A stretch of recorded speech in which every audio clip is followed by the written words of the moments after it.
आज हम लोग सीखने वाले हैं कि अमीर लोग अपने पैसे को कहाँ इन्वेस्ट करते हैं या फिर अमीर लोग अपने पैसे को कहाँ रखते हैं।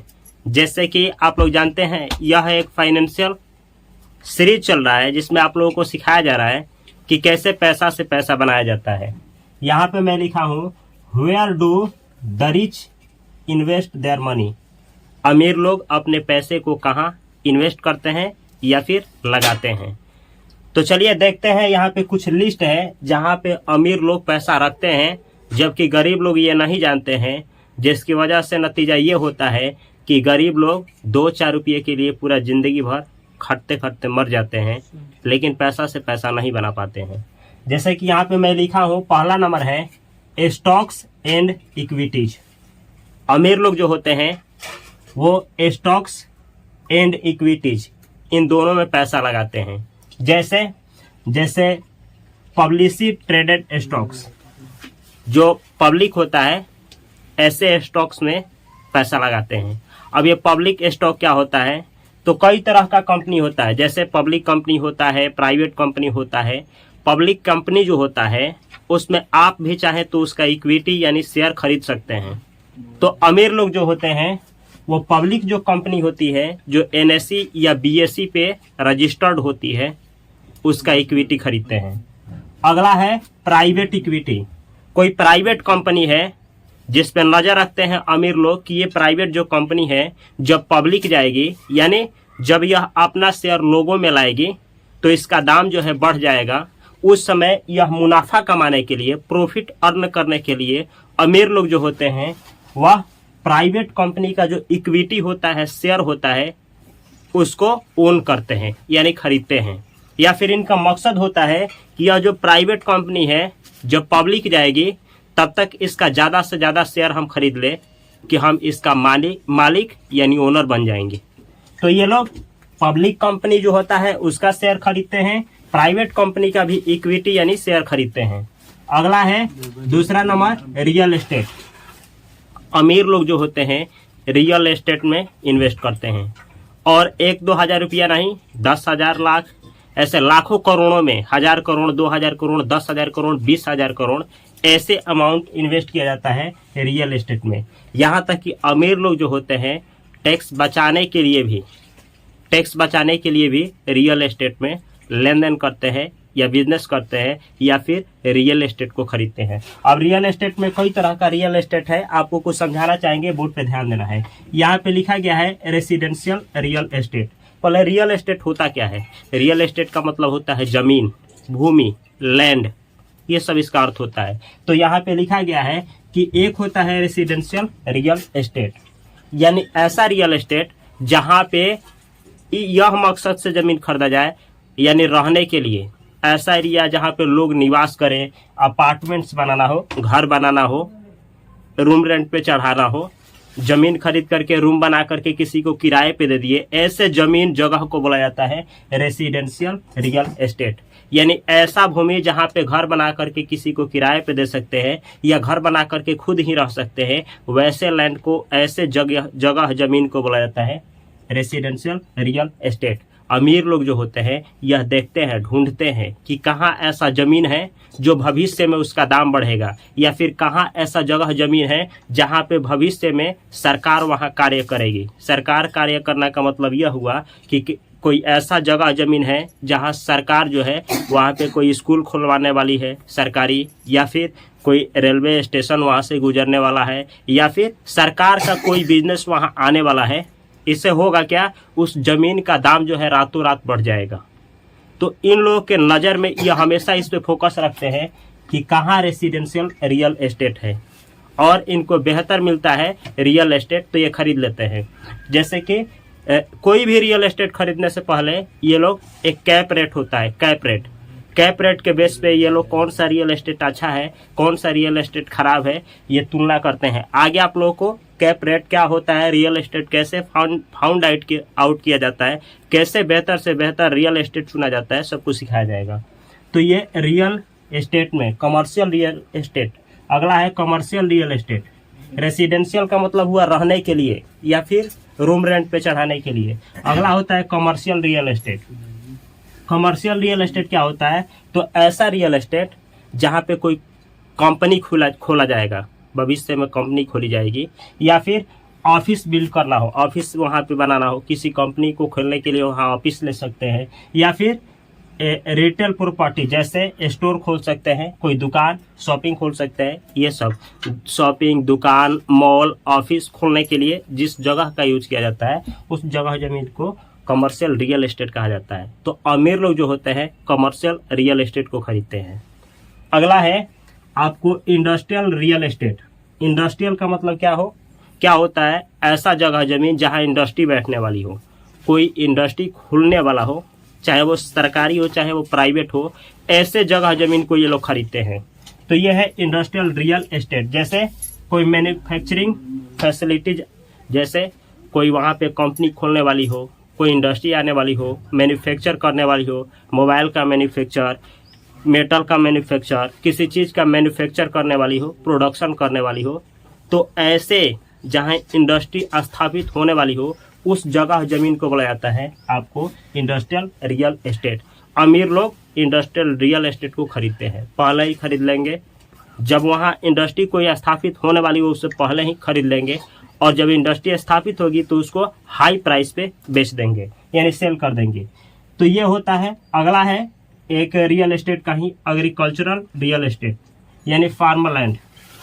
कोई ऐसा जगह जमीन जहाँ पे खेती का चांस हो, जहाँ फसल उपज पाए, उसे बोला जाता है एग्रीकल्चरल रियल एस्टेट। ये लोग पहले ही उस पर नज़र रखते हैं और कम प्राइस पे ही वैसे लैंड को खरीद लेते हैं। तो ये किस तरीके का देख सकते हैं यहाँ पे रियल एस्टेट कई तरह का हुआ, residential real estate, commercial real estate, industrial real estate, agricultural real estate. ये सब जो होते हैं अमीर लोग खरीदते हैं। आगे देखिए, अगर आप चाहते हैं कि इन सब में मैं भी इन्वेस्ट करूं, तो एक म्यूचुअल फंड का टाइप्स होता है, जिस म्यूचुअल फंड में आता है REIT, ये एस है REIT, जिसका फुल फॉर्म होता है रियल एस्टेट इन्वेस्टमेंट ट्रस्ट। यह म्यूचुअल फंड का एक टाइप है। आप चाहें कि अब कोई भी आदमी रियल एस्टेट में कब जाएगा? रियल एस्टेट में बड़ा इन्वेस्टर जाते हैं, अमीर लोग जाते हैं, जो लाख करोड़, 1000 करोड़, 2000 करोड़, 200 करोड़, 500 करोड़, 100 करोड़, 20 करोड़, लाख करोड़ ऐसा इन्वेस्ट करने के लिए रियल एस्टेट में जाया जाता है। लेकिन आपके पास 1000 रुपया है, 100 रुपया है, आप चाहते हैं कि इन सभी में मैं भी इन्वेस्ट करूं, तो एक SIP लगा सकते हैं REIT में। REIT एक म्यूचुअल फंड है। इसके तहत आप चाहें तो इन सब में पैसा इन्वेस्ट कर सकते हैं। 1000 रुपये से, 2000 रुपये से, 500 रुपये से आप इन सभी में पैसा इन्वेस्ट कर सकते हैं। कैसे करेंगे आगे आप लोगों को इसी चैनल पे सब कुछ सिखाया जाएगा। REIT। तो ये सारा टाइप है रियल एस्टेट का। अगला इन्वेस्टमेंट तरीका जो अमीर लोग अपनाते हैं वह यह है, invest in their own businesses. अमीर लोग जो होते हैं सबसे पहले अपने बिजनेस में ही पैसा लगाते हैं। जैसे रतन टाटा हुए, तो जब कमाएंगे तो वो सोचेंगे कि इस बिजनेस को कैसे बढ़ाएं, डबल कैसे करें, इस बिजनेस को ट्रिपल कैसे करें, इस बिजनेस को छोड़ करके दूसरा बिजनेस कैसे ओन करें, यानी ओपन करें। तो ये लोग अमीर लोग जो होते हैं अपने बिजनेस में ही पैसा लगाते हैं और प्रॉफिट बनाने के लिए और बिजनेस बड़ा करने के लिए। तो अगर आप भी कोई बिजनेस खोलने वाले हैं तो आप अपने जो भी कमाते हैं उसको बेकार मत करिए, किसी और जगह पे इन्वेस्ट मत करिए। सोचिए कि आपका जो बिजनेस है वह कैसे और बेहतर हो। जब बेहतर हो जाएगा, इतना बेहतर कि अच्छा खासा कमाने लगें, अब उससे ज़्यादा ग्रोथ नहीं हो सकता है, तो आप अपने पैसे को मल्टीप्लाई करना या फिर इन जगहों पे इन्वेस्ट कर सकते हैं। नहीं तो छोटा सा बिजनेस है तो पहले आप अपने बिजनेस को बढ़ाने पे ध्यान दीजिए, जैसे कि ये लोग करते हैं। अगला है 5 नंबर है इन्वेस्ट इन स्टार्टअप। अमीर लोग जो होते हैं वो स्टार्टअप में इन्वेस्ट करते हैं। अब ये स्टार्टअप होता क्या है, ध्यान से सुनना है। स्टार्टअप का मतलब होता है छोटे छोटे बिजनेस। जैसे कोई आदमी है, छोटा सा बिजनेस स्टार्ट किया, बिगिनर लेवल पे है, और वह चाहता है कि पैसा हम क्या करें, लोगों से लें, यानी कर्जा के रूप में लें, और जब मेरा बिजनेस बड़ा हो जाएगा तो मैं लौटा दूंगा। तो वैसे जगह पे अमीर लोग जाते हैं। इसी को बोला जाता है स्टार्टअप बिजनेस। स्टार्टअप बिजनेस में ये लोग पैसा इन्वेस्ट करते हैं। इसमें हाई रिस्क होता है, यानी सामने वाला पैसा लेगा तो हो सकता है कि उसको जानकारी ना हो, नया बिजनेस शुरू किया है तो उसका बिजनेस बुड़ भी सकता है, लेकिन इसमें प्रॉफिट भी बहुत ज़्यादा होता है। अगर उसका बिजनेस चला तो बहुत अच्छा खासा कमाई भी हो सकता है। तो अमीर लोग जो होते हैं रिस्क लेते हैं, अमीर लोग रिस्क लेते हैं, हाई रिस्क लेते हैं और यह स्टार्टअप बिजनेस में इन्वेस्ट करते हैं। तो ये है इन्वेस्ट इन स्टार्टअप बिजनेस। आप भी चाहे तो हाई रिस्क लेकर के देख सकते हैं कि कोई स्टार्टअप कर रहा है, फंडिंग की कमी है तो आप फंडिंग दे सकते हैं और अपना किस तरीके से पार्टनरशिप होता है वो देख सकते हैं। अगला है इन्वेस्ट इन अदर बिजनेसेस। अमीर लोग जो होते हैं वो दूसरे के बिजनेस में इन्वेस्ट करते हैं, यानी जो बड़ा बड़ा कंपनी होता है, बेहतर कंपनी होता है, उसका शेयर, उसका इक्विटी खरीदते हैं, उसमें इन्वेस्ट करते हैं। तो ये रहा 6 तरीका जिसमें अमीर लोग इन्वेस्ट करते हैं। चलिए आगे देखा जाए। अगला है म्यूचुअल फंड। अमीर लोग जो होते हैं वो म्यूचुअल फंड में भी पैसा इन्वेस्ट करते हैं। 1 लाख, 2 लाख, 10 लाख, 1000 लाख या फिर 1 करोड़, 2 करोड़, 10 करोड़, 20 करोड़ ऐसे इन्वेस्ट करते हैं अमीर लोग भी म्यूचुअल फंड में। अगर आपके पास पैसा नहीं है तो 100 रुपया से, 1000 रुपया से, 200 रुपया से, 300 रुपया से, 500 रुपया से आप भी म्यूचुअल फंड में इन्वेस्ट कर सकते हैं। लेकिन सबसे पहले ज्ञान लेना है या फिर किसी फाइनेंशियल एडवाइजर से एडवाइस लेना है और उसके बाद ही आप बेहतर जगह पे पैसा लगाएंगे। बिना जानकारी का आप इनमें से किसी भी जगह पे पैसा नहीं लगाएंगे, क्योंकि हो सकता है कि आप ऐसे जगह पे पैसा इन्वेस्ट कर दें जहां से आपका पैसा ही उड़ जाए। ये सब कुछ देख करके, जान करके ही इन्वेस्ट किया जाता है। अगला है पीएमएस। आपको बतला दूं मैं कि पीएमएस में अगर आप पैसा इन्वेस्ट करना चाहते हैं तो मिनिमम आपके पास 50 लाख रुपया होना चाहिए, तभी जा करके आप पीएमएस में इन्वेस्ट कर पाएंगे। तो ये पीएमएस होता है, पीएमएस जिसका फुल फॉर्म होता है पोर्टफोलियो मैनेजमेंट सर्विसेज। यह 3 तरह का होता है पीएमएस। तो ये तीनों तरह का जो पीएमएस होता है उसमें इन्वेस्ट करते हैं। आगे आप लोगों को सिखाएंगे, हर एक चीज के बारे में इसी चैनल पर डिटेल दिया जाएगा, जानकारी कि कैसे किस में लगाया जाता है पैसा, कब लगाया जाता है, कब किस में इन्वेस्ट किया जाता है, कितना अमाउंट इन्वेस्ट किया जाता है, सब कुछ आप सीखने वाले हैं। तो ये होता है पीएमएस, जिसमें आप 50 लाख रुपया मिनिमम रहेगा, तब जाकर के आप इसमें एंटर करेंगे। अगला है ETF, एक्सचेंज ट्रेडेड फंड। जिस तरीके से म्यूचुअल फंड होता है उसी तरीके से ETF होता है, लेकिन इन दोनों में एक अंतर है और वह बेसिक अंतर है और मेन अंतर है कि जो म्यूचुअल फंड होता है उसमें आप करंट टाइम का जो NAV होता है, नेट एसेट वैल्यू, वो परचेज नहीं कर पाएंगे, जबकि ETF में करंट टाइम का जो NAV होता है, नेट एसेट वैल्यू होता है, उसे आप परचेज कर पाएंगे। और यह बड़ा चीज होता है। आगे आप लोगों को सब कुछ सिखाया जाएगा, म्यूचुअल फंड क्या होता है, कितना टाइप का होता है, पैसा कैसे डाला जाता है, कितना SIP लगाया जाता है, कब SIP किया जाता है, कब लमसम किया जाता है, कितना अमाउंट टॉपअप किया जाता है, सब कुछ सीखेंगे आप लोग। और ETF कितना तरह का होता है और कौन सा ETF बेहतर होता है, सीखेंगे आप लोग। अगला है जिसमें अमीर लोग पैसा रखते हैं या इन्वेस्ट करते हैं, bonds and fixed income securities. Bonds जो होता है, जैसे कि आप लोग जानते हैं बॉन्ड्स कई तरह का होता है, उसमें गवर्नमेंट बॉन्ड भी होता है। गवर्नमेंट बॉन्ड जैसे कि यहाँ लिखे हैं, एक होता है लिक्विड फंड्स। फिक्स्ड सिक्योरिटीज का मतलब क्या होता है यहाँ समझें। बॉन्ड्स कई तरह का होता है, एक होता है गवर्नमेंट बॉन्ड। अब गवर्नमेंट बॉन्ड में 2 तरह का गवर्नमेंट बॉन्ड, एक होता है सेंट्रल गवर्नमेंट बॉन्ड और एक होता है स्टेट गवर्नमेंट बॉन्ड, यानी एक राज्य का बॉन्ड होगा और एक केंद्रीय सरकार का बॉन्ड होगा। तो जो केंद्रीय सरकार का बॉन्ड होता है वह राज्य सरकार से बेहतर होता है, सेफ होता है, सिक्योर होता है, लेकिन इंटरेस्ट इन दोनों का थोड़ा कम होता है। तो यहाँ पे देखे होंगे कि गवर्नमेंट बॉन्ड लिखे हैं, गवर्नमेंट बॉन्ड। तो इसमें 2 तरह का, एक सेंट्रल भी होता है, एक स्टेट भी होता है। तो सेंट्रल वाला थोड़ा ज्यादा सेफ और सिक्योर होता है और जो स्टेट वाला होता है थोड़ा सा उसके तुलना में कम सिक्योर होता है, लेकिन दोनों सेफ है compare to corporate bonds. Corporate bonds, अब कॉर्पोरेट बॉन्ड क्या होता है, किसी कंपनी का बॉन्ड। जैसे मानिए कि रतन टाटा हुए, कोई कंपनी ला रहे हैं, नया कंपनी है, इनको फंडिंग की जरूरत है और यह पैसा पब्लिक से चाहते हैं कि ले, लेकिन शेयर ना दें। तो ये क्या बोलेंगे कि आएंगे पब्लिक में, बोलेंगे कि हमको इतना करोड़ रुपया चाहिए। अगर पब्लिक इतना दे देता है तो उसके पैसे पे 10% का या 12% का सालाना ब्याज मिलेगा और इतना साल बाद मिलेगा। इतना साल पूछ जाने के बाद उनका बॉन्ड जो है, उनका मैच्योरिटी टाइम समाप्त हो जाएगा, यानी उसके बाद उनका जो बॉन्ड का टाइम है वो समाप्त हो जाएगा। उसके बाद उनका पैसा पूरा वापस कर दिया जाएगा और उसके बाद ब्याज नहीं मिलेगा। इसी को बोला जाता है बॉन्ड। यह सरकार भी इशू करती है और यह कोई कॉरपोरेट यानी कोई कंपनी भी इशू कर सकती है। तो सबसे ज्यादा देखिए गवर्नमेंट बॉन्ड दो तरह का होता है, एक होता है सेंट्रल, एक होता है स्टेट। तो सेंट्रल वाला बेस्ट होता है कंपेयर टू स्टेट से, और एक होता है कॉर्पोरेट। तो ये कॉर्पोरेट वाला जो होता है कॉर्पोरेट वाला बॉन्ड से बेहतर होता है गवर्नमेंट बॉन्ड। आगे लिखे हैं लिक्विड फंड्स। अब लिक्विड फंड्स क्या हो गया, सेविंग अकाउंट में पैसा रख सकते हैं। अमीर लोग जो होते हैं एफडी कर देते हैं, आरडी कर देते हैं, उनके पास बहुत ज्यादा पैसा होता है। इतना पैसा, अब जिसके पास 200 करोड़, 1000 करोड़, 3000 करोड़, 20,000 करोड़, लाख करोड़ रुपया हो, तो वो चाहे तो 2 करोड़, 5 करोड़, 10 करोड़, 20 करोड़ एफडी भी कर सकता है। तो ये लोग लिक्विड फंड में रखते हैं। लिक्विड फंड्स का मतलब जैसे सेविंग अकाउंट हो गया, एफडी हो गया, आरडी हो गया, इन जगह से आप पैसा जब चाहे तो क्या कर सकते हैं, निकाल सकते हैं। ऐसे जगह पे पैसा रखते हैं। इमरजेंसी टाइम इनको अगर पैसे का जरूरत पड़ गया तो वो लिक्विड फंड का ही यूज करते हैं। तो ऐसे जगह पे ये पैसा रखते हैं। अगला है अल्टरनेटिव इन्वेस्टमेंट्स। इसको छोड़ करके भी कुछ इन्वेस्टमेंट करते हैं। वो क्या है देखिए, प्राइवेट इक्विटी फंड्स। प्राइवेट जो होता है कंपनी, उसका इक्विटी खरीद करके ये लोग रखते हैं। अगला है हेज फंड्स। हेज फंड्स क्या होता है आगे पढ़ाएंगे। हेज फंड्स में भी ये लोग इन्वेस्ट करते हैं।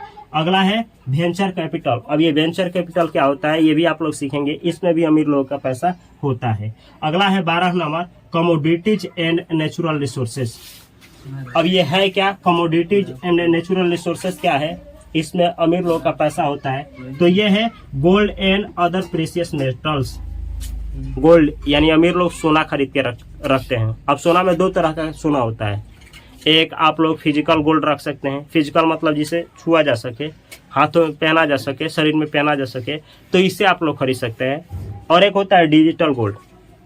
डिजिटल गोल्ड का मतलब हुआ आप मोबाइल से ही खरीद लेंगे।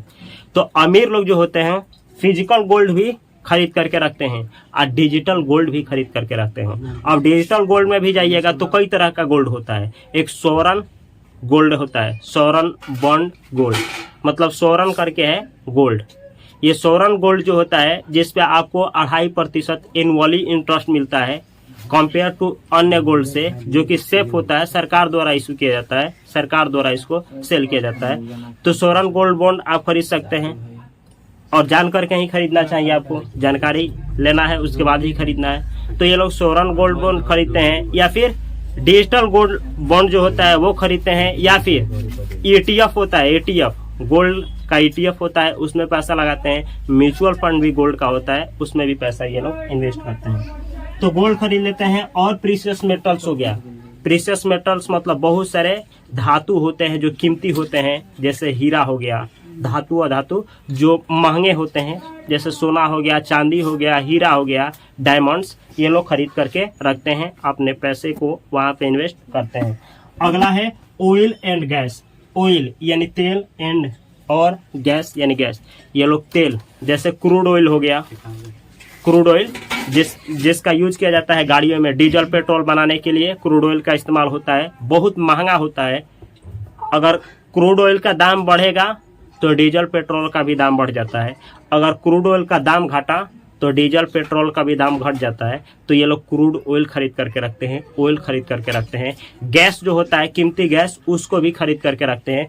तो ये है जहाँ पे अमीर लोग पैसा इन्वेस्ट करते हैं। और आगे भी लिस्ट है जो कि आप लोगों को अभी हम लिख करके आप लोगों को देने जाएंगे। तो इसको सबसे पहले क्या करिए, नोट करिए, उसके बाद देखिए आगे का लिस्ट क्या है, आगे कहाँ कहाँ अमीर लोग पैसा इन्वेस्ट करते हैं। स्क्रीन से हट रहा है तब तक आप पॉज करके वीडियो को ये नोट कर सकते हैं। 12 तक हो गया था। आगे देखिए, आगे है ये 13 नंबर। 12 तक क्लियर कर लिए थे और आगे देखिए अमीर लोग कहाँ पे पैसा इन्वेस्ट करते हैं। 13 नंबर है art, collectibles and other unique assets. Art का मतलब होता है कला। कोई कला हो, जैसे चित्रकला, पेंटिंग हो गया, इस तरह का जो कला होता है जो पुराना, जैसे गौतम बुद्ध के समय का, या फिर 10,000, 20,000, 50,000 साल पुराना कोई पेंटिंग्स हो, जैसे पिकासो का पेंटिंग, बहुत सारे चित्रकार पहले का हुए हैं, उन लोगों का जो पेंटिंग्स है उसको ये लोग खरीद करके रखते हैं महंगे दाम पे बेचने के लिए। तो आर्ट हो गया। ऐसे ही कलेक्टिबल्स। कलेक्टिबल्स का मतलब क्या होता है, किसी पुराने चीज को ये उम्मीद से रखना कि वो आगे फ्यूचर में उसका दाम बढ़ेगा। जैसे देखते होंगे लोग आप लोग कि पुराना कोई सिक्का होता है तो उसको अच्छा खासा दाम पे बेचा जाता है। ऐसे ही पुराना कोई भी वस्तु हो गया तो उसे कलेक्टिबल्स बोला जाता है, जिसका दाम बढ़ जाए। जैसे मानिए कि आप महेंद्र सिंह धोनी का अपने टिकट पे नाम लिखवा करके रख देते हैं तो उसका दाम बढ़ जाएगा। रोनाल्डो जिस फुटबॉल से खेलते हैं उस फुटबॉल को आप खरीद करके रखते हैं तो आपका कलेक्टिबल्स होगा। तो इस तरीके से अमीर लोग जो होते हैं पुराने कलेक्टिबल्स जो भविष्य में दाम बहुत हाई सेल किया जाएगा, हाई प्राइस पे सेल किया जाएगा, इस तरीके का कलेक्टिबल्स जो होते हैं खरीद करके रखते हैं। एंड अदर यूनिक एसेट्स, और बहुत सारे एसेट्स होते हैं। एसेट्स का मतलब क्या, जो आपको पैसा कमा करके देंगे, ऐसी वस्तु जो जिसे खरीदने के बाद आपके जेब में पैसा डाले उसे एसेट बोला जाता है, एसेट्स। तो अमीर लोग जो होते हैं बहुत अच्छे एसेट्स, अलग अलग तरह के एसेट्स को खरीद करके रखते हैं। आगे देखिए, जैसे कि इसी में आएगा आर्ट वर्क, कोई आर्ट हो गया इसको खरीद करके रखेंगे, या रेयर कलेक्टिबल्स, ऐसा कोई चीज जो रेयर हो, दुर्लभ ही किसी के पास हो, ऐसे कलेक्टिबल्स को ये लोग खरीद करके रखते हैं। आगे देखिए 14 number, crypto currencies. Crypto currency जो होता है, क्रिप्टो करेंसीज का आप लोग नाम सुने होंगे, बिटकॉइन का आप लोग नाम सुने होंगे। तो क्रिप्टो करेंसीज में ये लोग पैसा इन्वेस्ट करते हैं। एंड डिजिटल एसेट्स जो हो गया, जैसे म्यूचुअल फंड हो गया, इक्विटी खरीद करके रख लो, ETF खरीद करके रख लो, बॉन्ड खरीद करके, यही सारा जो डिजिटल फॉर्मेट में जो एसेट्स होता है उसको खरीद करके ये लोग रखते हैं। तो अमीर लोग ऐसा जगह पे पैसा को इन्वेस्ट करते हैं या फिर रखते हैं। जैसे बिटकॉइन हो गया, अदर क्रिप्टो करेंसी जो हो गया, उस पर पैसा रहेगा इन लोगों का। ब्लॉकचेन टेक्नोलॉजी, ऐसा टेक्नोलॉजी जो ब्लॉकचेन को क्या करे, सॉल्यूशंस प्रोवाइड करे, उसे ब्लॉकचेन टेक्नोलॉजी माना जाता है। ब्लॉकचेन टेक्नोलॉजी में ये लोग पैसा को इन्वेस्ट करते हैं। अगला जगह है इन्वेस्टमेंट स्ट्रेटजी। अच्छा, ये लोग अलग अलग तरह के इन्वेस्टमेंट स्ट्रेटजी भी अपनाते हैं। जैसे कोई वैल्यू इन्वेस्टिंग करता है, कोई मोमेंटम स्ट्रेटजी को अपनाता है, कोई जो होता है ग्रोथ इन्वेस्टमेंट स्ट्रेटजी को अपनाता है। जैसे किसी का पैसा जो होता है वो फ्लो करता है इन्वेस्टमेंट में, ग्रोथ इन्वेस्टमेंट, कोई वैल्यू इन्वेस्टमेंट, कोई मोमेंटम इन्वेस्टमेंट। तो इस तरीके का कई तरह का इन्वेस्टमेंट स्टाइल होता है, और कई तरह के इन्वेस्टर होते हैं, और कई तरह के अमीर लोग होते हैं। वो अपने अनुसार, अकॉर्डिंग टू अपने माइंड और अपने नॉलेज के अनुसार वो लोग ये जो होता है इन्वेस्टमेंट स्टाइल उसको अडॉप्ट करते हैं। आगे लिखे हैं, जैसे कि इन्वेस्टमेंट स्ट्रेटजी का मकसद क्या होता है इन लोगों का इस तरीके से अपनाने का, कि जो इन लोगों का पोर्टफोलियो हो, जो इन लोगों का बैलेंस होता है, पोर्टफोलियो होता है, वो डाइवर्सिफिकेशन हो जाए। यानी ये कभी भी पैसा जो लगाते हैं ये डाइवर्सिफाई करके लगाते हैं, मतलब कभी भी अपना पैसा एक जगह पे नहीं रखते हैं। अमीर लोगों के पास अगर 1 करोड़ रुपया है तो वो कभी भी 1 करोड़ रुपया एक जगह पे नहीं रखेंगे। वो लोग जानते हैं अगर लुटाया, बर्बाद हुआ तो सारा पैसा डूब जाएगा। तो ये अलग अलग जगह पे पैसा को इन्वेस्ट करते हैं। जैसे कि इतना जगह आप लोगों को सिखाए हैं, किसी के पास 100 करोड़ रुपया है तो एक जगह पे पैसा नहीं इन्वेस्ट करेगा, उन सभी जगह पे अलग अलग पैसा को इन्वेस्ट किया जाता है। जैसे कहा जाता है कि अगर आप एक ही बास्केट में बहुत सारा अंडा रखे हैं, बास्केट मतलब बाल्टी, किसी बाल्टी में आप बहुत सारा अंडा रखे हैं, अगर वह बाल्टी गिरा तो सब अंडे फूट जाएंगे। ऐसे ही किसी एक जगह पे आप पैसा रखे हैं और वो लुटाया तो सब लुटा जाएगा। इसलिए ये लोग अलग अलग जगह पे अपने पैसे को इन्वेस्ट करते हैं। यही लिखा गया है डाइवर्सिफिकेशन। डाइवर्सिफिकेशन का मतलब हुआ अलग अलग जगह पे पैसा को इन्वेस्ट करना। टाइम टू टाइम रीबैलेंसिंग भी करते हैं। रीबैलेंस का मतलब हुआ घटता है, बढ़ता है तो उसको बैलेंस भी करते हैं, जो कि आगे आप लोगों को सिखाएंगे कि कैसे आप लोग अपने पैसे को रीबैलेंस करेंगे, यानी पोर्टफोलियो जो होता है उसको कैसे डाइवर्सिफिकेशन करेंगे, फिर रीबैलेंस करेंगे। आगे देखिए, लॉन्ग टर्म फोकस।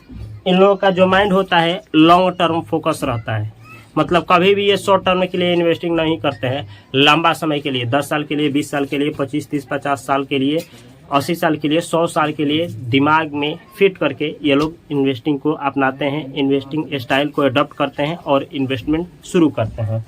अगला है एक्टिव मैनेजमेंट, और अपने ये पोर्टफोलियो को जो पैसा ये लोग लगाए हैं उसको खुद से टाइम टू टाइम मैनेज भी करते हैं। किस समय पे पैसा कितना बढ़ाना है, कितना घटाना है, कहाँ से पैसा निकालना है, किस जगह पे पैसा लगाना है, ये लोग खुद से ही मैनेज करने में एक्सपर्ट होते हैं। इसीलिए ये लोग अमीर होते हैं। यानी पैसा का जो गेम, पैसा कैसे कमाया जाता है, पैसा को कैसे मैनेज किया जाता है और पैसा से कैसे पैसा बनाया जाता है, इसमें ये लोग महारत हासिल किए होते हैं, इसीलिए ये लोग अमीर होते हैं। जबकि गरीब लोगों के पास ऐसा कुछ भी नहीं होता है। यही कारण है कि 200 रुपया, 20 रुपया, 1000 रुपया कमाने के बाद भी वो पैसा खर्च हो जाता है, फिर रोड पे आ जाते हैं। अगला है जो सबसे ज़्यादा बेहतर ये लोग इन्वेस्टमेंट करते हैं, invest in their own mind. अमीर लोग जो होते हैं अपने माइंड में इन्वेस्ट करते हैं, यानी इन्वेस्ट इन देयर नॉलेज। ये लोग अपने नॉलेज में इन्वेस्ट करते हैं। नॉलेज में इन्वेस्टमेंट का मतलब क्या हुआ? नॉलेज में इन्वेस्टमेंट का मतलब हुआ अमीर लोग कभी भी अच्छा से अच्छा किताब पढ़ते हैं, फाइनेंशियल बुक पढ़ते हैं, पैसा के बारे में पढ़ते हैं, बिजनेस के बारे में पढ़ते हैं, कोई कोर्स लेते हैं। अपने से बड़े जो गुरु होते हैं, जो लाख करोड़, 10 लाख करोड़, 20 लाख करोड़ कमाते हैं, उन लोगों से ट्रेनिंग लेते हैं, सेमिनार लेते हैं और क्लास लेकर के सीखते हैं कि कैसे पैसा का सही उपयोग किया जाए, पैसा से पैसा बनाया जाए। यानी दिमाग में ये लोग इन्वेस्ट करते हैं। अमीर लोग का ये मानना होता है कि गरीब लोग जो होते हैं वो अपने पैसे का उपयोग इस गर्दन से नीचे के भाग के लिए करते हैं, यानी पेट के लिए, शरीर के लिए, तन के लिए और मन के लिए। जबकि अमीर लोगों का मानना है कि आप अपने पैसा का जो उपयोग है इस गर्दन से ऊपर वाले भाग के लिए करिए। अगर आप अपने पैसा का उपयोग इस गर्दन से ऊपर वाले भाग के लिए करते हैं तो आपको कभी भी अपने जीवन में इस नीचे वाले भाग के लिए तड़पना नहीं पड़ेगा। ऊपर वाले भाग का मतलब हुआ इस्तेमाल, इस दिमाग के लिए इन्वेस्ट करिए, अच्छा से अच्छा किताब पढ़िए, बेहतर से बेहतर लोगों के साथ रहिए, बेहतर से बेहतर ज्ञान को अर्जित करिए और इन्वेस्टमेंट को अपनाइए, इन्वेस्टमेंट को सीखिए। इससे होगा क्या, आप एक दिन फाइनेंशियल फ्रीडम को अचीव कर पाएंगे। तो ये रहा आज की क्लास, जिसमें आप लोग ये सीखे हैं कि अमीर लोग जो होते हैं अपना पैसा को कहाँ रखते हैं या फिर अमीर लोग अपने पैसे को कहाँ इन्वेस्ट करते हैं।